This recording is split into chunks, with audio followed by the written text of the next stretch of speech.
বিসমিল্লাহির রহমানির রহিম।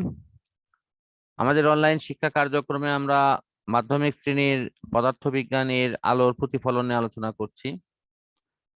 তো পূর্বের ক্লাসের ধারাবাহিকতায় আমরা দেখব এখন যে এই পাহাড়ি রাস্তার বাঁকে কিভাবে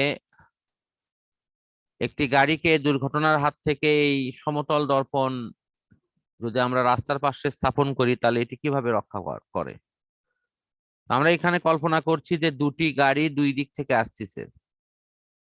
তো দুটা গাড়ি যদি দুই দিক থেকে আসে তাহলে এই গাড়ি এইটা থাকবে এই পাশে, এইটা থাকবে এই পাশে, আর আরেকটা গাড়ি হয়তো এই পাশ থেকে আসতেছে, এই দিক থেকে আসতেছে।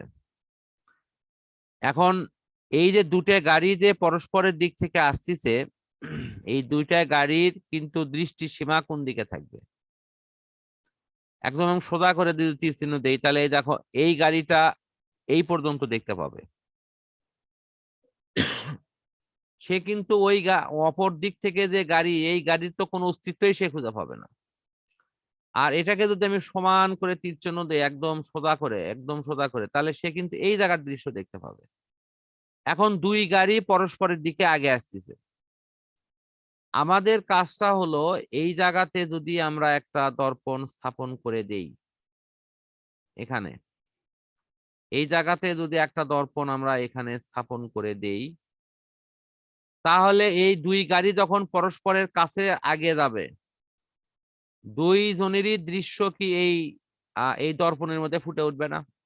এই কথাটা আমি জানতে চাচ্ছি সবার কাছে। হ্যাঁ স্যার, এখন বুঝতে পারছি।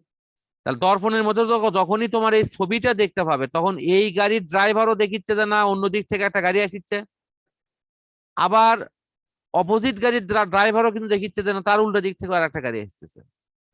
তখন দুইজনই নিশ্চয়ই গাড়িটাকে গতি কমাবে এবং তারা ধীরে ধীরে পরস্পরকে রাস্তা ক্রস করবে। এটাই তো মূল উদ্দেশ্য। এখন কি সবাই বুঝতে পারছো? হ্যাঁ স্যার। আচ্ছা, এখন দেখো আমি তোমাদের এই প্রসঙ্গে একটি কথা বলি যে আমাদের ম্যাক্সিমাম গাড়িগুলোর দুর্ঘটনার মূল কারণ এই মোড়ে এসে কিন্তু তারা কোনো প্রকার নীতি নৈতিকতা, কোনো নিয়ম কানুন না মেনে তারা কিন্তু রাস্তা ক্রস করে। এটা আমি আমি এই যে প্রতিষ্ঠানে যাওয়ার পথেও কিন্তু আমি এই অনিয়মটা লক্ষ্য করি। অনেকের সাথে কথা বললে তারা বিষয়টা ওইভাবে আমলেই নিতে চায় না, কয় যে সময় নাই স্যার, টাইনিয়ে যাবার ফেলে বাঁচি। টাইনিয়ে যাবার ফেলে বাঁচেন, কিন্তু যখন দুর্ঘটনাটা ঘটে যাবে তখন আপনি কোথায় যাবেন? তখন আপনি টাইনিয়ে যাবেন না নিজেই নিজেই টানত পরে ওপরওয়ালার কাছে ফিরে যাবেন, তার সাথে আরো অনেকগুলো নিরপরাধ যাত্রীকে সাথে নিয়ে? এটাই হলো বাস্তবতা। তো আল্লাহর কাছে শুকরিয়া, আমি চলাচলের মাঝখানে অনেক দিন অনেক রকম দুর্ঘটনা ঝুঁকির মধ্যে পড়ছিলাম। ঢাকাতে গিয়ে অন্তত 2 দিন 2টা ঝুঁকিতে পড়ছিলাম, আল্লাহ বাঁচাইছে। এবং মহাস্থানে যেতেও বাঘোপাড়ার কাছে একবার আমি গাড়ি থেকে নামছিলাম, ওরা আমাকে গাড়িতে ঠিক মতো উঠে না নিয়েই গাড়ি ছেড়ে দিছে। মানে গাড়িতে নামছিলাম আমি ওদের স্বার্থেই, যাত্রী নামতে পারছিল না, তা আমি গাড়ির কাছে ওই ইয়ের মুখে ছিলাম আর কি। তো আমি ভাবলাম যে আমি তাহলে নিচে নামায় দাঁড়াই, যাত্রীগুলো ভালো করে নামুক। অথচ পরে যখন ওরা গাড়ি টান দিছে, আমি এক পা গাড়ির মধ্যে দিতেই আর এক পা তুলেই নি, হাতে ব্যাগ আছে, ওরা গাড়ি টান দেওয়া শেষ। তো তাতে তখন যাই হোক ওই হেল্পারটা আমাকে অনেক হেল্প করছে, ও আমাকে পেছন থেকে জোরে ধরছিল আর কি, তা নাহলে আমি পড়েই যাচ্ছিলাম। তো আল্লাহ তার ভালো করুক। তা আমি তখন দেখলাম যে আসলে এই সমস্ত ড্রাইভার এবং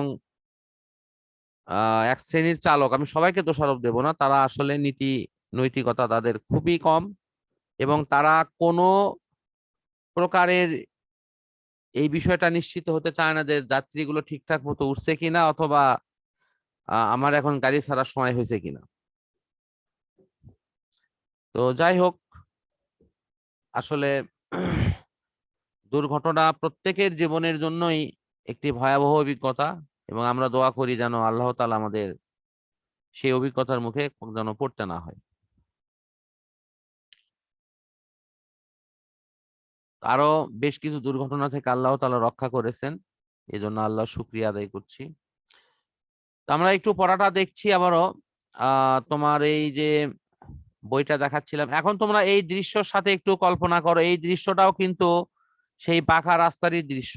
সবাই দেখো এটি, যে পাহাড়ি পাকা রাস্তার দৃশ্যে আমরা কিভাবে, এখন ধরো এই জায়গাতে যদি কেউ মানে গাড়ি বেপরোয়া ভাবে চালায় এবং অপর দিক থেকেও যদি আরেকটি গাড়ি আসে, ইভেন যদি কেউ কেউ এটিকে ওভারটেকিং করার চেষ্টা করে, তাহলেও কিন্তু তার একই প্রবলেমই তৈরি হবে। তো আশা করি সবাই এই বিষয়টি এখন ক্লিয়ার বুঝতে পারছো। হ্যাঁ স্যার। তো তাহলে আমরা আজকের আলোচনাটি এখানে সমাপ্ত করছি।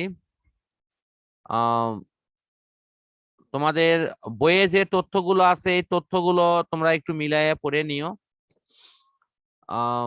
এবং তারপর আমরা পরবর্তী বিষয়গুলো নিয়ে ইনশাল্লাহ কথা বলবো।